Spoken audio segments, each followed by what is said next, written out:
Gaminame pekano riešutų pyragą. Pekano riešutus susmulkiname. Pradedame daryti tešlą, mums reikės miltų, cukraus ir šalto sviesto. Minkome tešlą ir po truputį pilame šaltą vandenį. Tešlos konsistencija turėtų būti tokia, kad ją galima būtų kočioti. Paruoštą tešlą iškočiojame ir dedame į formelę. Dabar gaminame naminę karamelę. Mums reikės rudo cukraus ir vandens. Masę verdame, kol ji užvirs ir po to pridedame sviestą ir grietinėlę.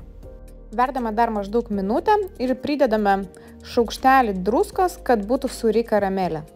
Dabar maišysime pyrago įdarą. Mums reikės cinamono, vanilės, 3 kiaušinių, lydytos sviesto ir mūsų pagamintos karamelės. Visus ingredientus labai gerai išplakame su mikseriu. Jeigu jūsų karamelė spėjo sustingti, jūs galite vėl pašildyti su šlakeliu grietinėlės. Ir pradedame formuoti pyragą. Mums reikės mūsų riešutų, jau pagamintos masės, viską užpilame, pagražiname riešutais ir kepame maždaug 40 minučių 180 laipsnių.